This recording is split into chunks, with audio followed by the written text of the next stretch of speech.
Welcome to this explainer. Look, if you are tuning in, you've probably just been auto-enrolled in the UK's NEST system, the National Employment Savings Trust. And if you're scrambling to figure out how to navigate these incredibly strict opt-out rules, you are in the right place.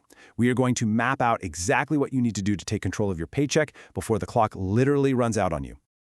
Okay, real quick, here's our roadmap for today. We'll be covering the 1-month window, missing your deadline, how to opt out, and finally, what lies ahead. Let's just dive right in. Section 1. The 1-month window. The countdown begins. So here's the absolute most crucial point you need to understand right up front. You are completely 100% bound by the clock. You can't jump the gun and preemptively opt out before your enrollment is official, and you definitely cannot back out once your window shuts. There's absolutely no getting around this timing. It's the core of how auto-enrollment is designed. It's honestly like a giant stopwatch. Your window to act doesn't open immediately on day 0. Nope, it opens exactly 3 working days after your employer registers you with NEST. And then it slams shut exactly 1 calendar month from that start date, not a single day later. So, you're probably wondering, how do you actually figure out where you stand on this timeline? You've got to keep an eagle eye out for the welcome letter from NEST. It'll show up in your mail or your email. This letter is absolutely vital because it contains your unique NEST ID, and most importantly, the specific calendar date your window closes is printed right there at the top. Now, there's a huge, immediate financial benefit to acting quickly. Let's call it the refund catch. If you beat the buzzer and opt out successfully within that exact 1-month time frame, you get a full refund of any money they've already deducted from your paycheck. It goes back to your employer within 10 working days and then straight back into your normal payroll. Moving right along to Section 2, missing your deadline, or what happens when the clock runs out. Guys, this is a massive point of confusion. Actually, scratch that. It is the most common mistake people make. There are 2 very different terms here. Before the deadline, it's called opting out, and that guarantees your money back. But the second that deadline passes, it becomes ceasing active contributions. Sure, you can stop future deductions, but any past money taken from your paycheck, it stays locked away in the pension pot. 0 refunds. Which begs the question, how long is it locked away? Well, once that window closes, your deducted funds are locked tight inside that NEST pension pot until you reach the minimum statutory retirement age.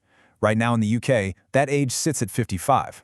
But wait, because the goalposts are moving. That lock-in age is legally bumping up to 57 in the year 2028. To put that into perspective, if you miss your 1-month window today, whatever was deducted is parked there for the long haul.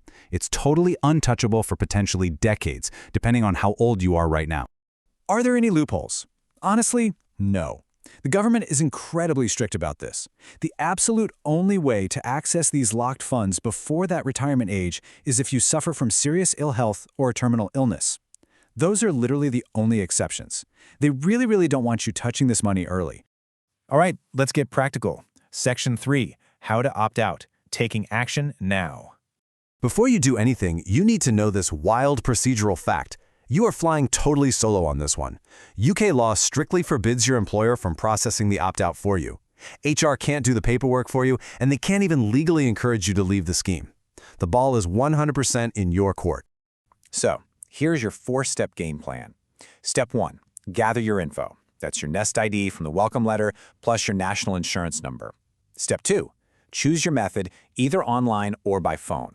Step 3. Submit your legal declaration. And Step 4, the notification to your payroll actually happens automatically. Let's zoom in on Step 2 for a second. Getting it done online is by far your fastest bet. You can go straight to the opting out webpage without even fully setting up an online dashboard. Or you can call their 24/7 automated telephone line. But, and please remember this because it trips everyone up, do not ask for a human representative on the phone. Because as we just talked about, they legally cannot press the button for you. You have to follow the automated prompts yourself. Just a quick heads up on Step 4, regarding your payroll. If you successfully opt out right around the same time as your company's payroll cutoff date, NEST notification to your employer might cross wires. A deduction might still slip through on that month's payslip, but don't freak out. Your employer will simply refund that specific amount on your very next paycheck. Finally, Section 4, what lies ahead? Time to look at the long game.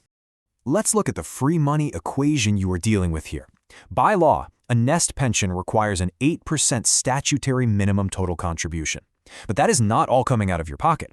It's made up of your 5% contribution, plus your employer's mandatory 3% contribution. Because of this math, we have to look objectively at a pretty harsh reality. As the official guidance puts it, opting out means you voluntarily take a pay cut by turning down their 3% contribution and missing out on government tax relief. It is the ultimate trade-off, right? You absolutely increase your immediate take-home pay today, but you are leaving your employer's money on the table for tomorrow. And beyond the math, you should know that opting out isn't a one-and-done forever deal. UK law features this thing called cyclical re-enrollment.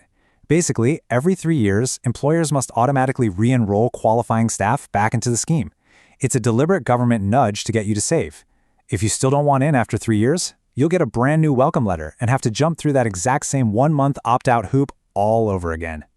Plus, the system is totally designed to catch you when you move. If you switch jobs, the clock completely resets. Your previous opt-out does not carry over with you.